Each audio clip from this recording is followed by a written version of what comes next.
আমাদের পার্শ্ববর্তী রাষ্ট্র থেকে ভয় দেখাবেন না। তারা টার্গেট করেছিল দাড়িওয়ালা টুপিওয়ালাদেরকে, কারণ তারা জানে বাংলাদেশের স্বাধীনতা সার্বভৌমত্ব রক্ষার জন্য এই দাড়িওয়ালা টুপিওয়ালারাই তাদের প্রধান বাধা। বাংলাদেশ আগামী দিনে পরিচালিত হবে, ব্যক্তি এবং দল ক্ষমতায় যাবে না। আমরা সিদ্ধান্ত নেব আগামী দিনে ক্ষমতায় যাবে ইসলাম এবং ইসলামের ভিত্তিতে বাংলাদেশ পরিচালিত হবে।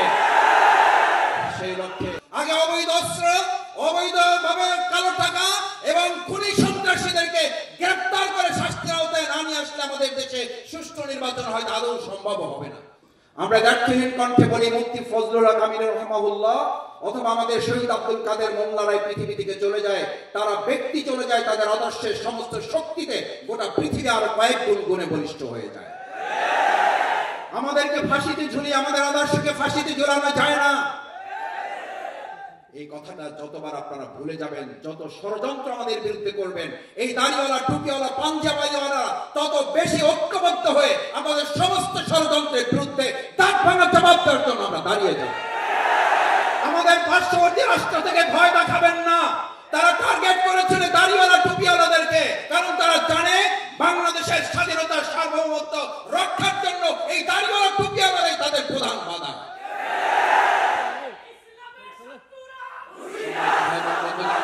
নেতৃবৃন্দ কথা বলবেন, আমি আপনাদের শুধু দুটো আহ্বান করে আমার বক্তব্য শেষ করতে চাই।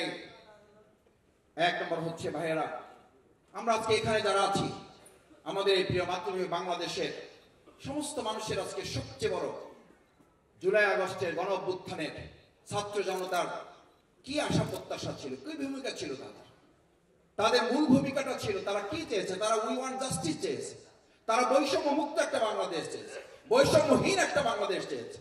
আমাদের এই ইসলামপন্থী দলটাকে তারা প্রধান টার্গেট করে বাতিলরা কেন? তারা জানে এই বৈষম্যহীন বৈষম্যমুক্ত উই ওয়ান্ট জাস্টিসের বাংলাদেশ প্রতিষ্ঠা করার মতো আর নিয়ামক শক্তি কারো হাতে নেই, যা ইসলামপন্থী দলের হাতে আছে।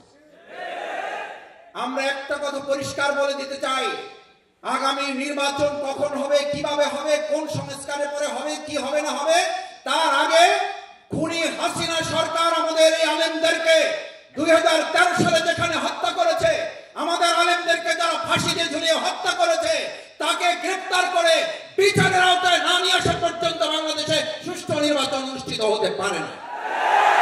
অবৈধ অস্ত্র উদ্ধার না করা পর্যন্ত সুষ্ঠু নির্বাচন হতে পারে না। কালো টাকা উদ্ধার না করা পর্যন্ত সুষ্ঠু নির্বাচন হতে পারে না। সুতরাং যারা এখন নির্বাচন করছেন, আমি তাদেরকেও বলতে চাই, আসুন আগে অবৈধ অস্ত্র, অবৈধভাবে কালো টাকা এবং খুনি সন্ত্রাসীদেরকে গ্রেফতার করে শাস্তির আওতায় না নিয়ে আসলে আমাদের দেশে সুষ্ঠু নির্বাচন হয়তো আদৌ সম্ভব হবে না। আমাদেরকে যখন গ্রেফতার করে ভিতরে ঢুকানো হলো, বললো যে আপনাদের জঙ্গি লোকেরা আছে। আমি বললাম জঙ্গি লোকেরা? বলছে হ্যাঁ, এক জায়গায় আপনাদেরকে রাখা হয়েছে, তাদেরকে বের হতে দেওয়া হয় না।